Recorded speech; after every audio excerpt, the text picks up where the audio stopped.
কত টাকা 16.23% চক্রবৃদ্ধি সুদের হারে 2 বছরের সুদে আসলে 9,800 টাকা হবে। মানে আমাদের আসল টাকাটা বের করতে হবে। তাহলে এখানে দেখো আমরা কি করব, যেই পার্সেন্টেজটা আমাদের দেওয়া ছিল 16.23%, এটা আমরা যদি ভগ্নাংশে রূপান্তর করি তাহলে আমাদের হবে 1/6। তাহলে আমাদের প্রিন্সিপাল হচ্ছে আসল আর অ্যামাউন্ট হচ্ছে সুদ আসল। তাহলে নিচেরটা হচ্ছে আমাদের প্রিন্সিপাল আর উপরের এই যে 1 এটা হচ্ছে সুদ। তাহলে প্রিন্সিপাল হচ্ছে 6, তাহলে অ্যামাউন্ট মানে সুদ আসল। তাহলে সুদের সাথে যদি আসল যোগ করি তাহলে আমরা পাবো কি অ্যামাউন্ট।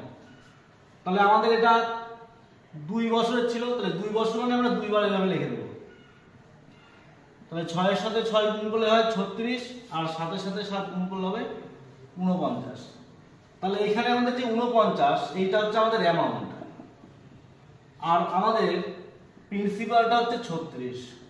তাহলে দেখো আমাদের প্রিন্সিপালটা বের করতে হবে। আমাদের অ্যামাউন্ট এখানে দেয়া আছে, মানে 49 ইউনিটের মান আমাদের দেয়া আছে।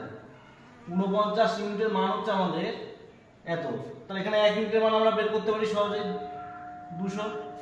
তাহলে আমরা বের করব 36 ইউনিটের মান। তাহলে 36 × 200 মানে 7200। তাহলে তোমরা নিচের অঙ্কটা কমেন্ট করে বলো কত উত্তর হবে।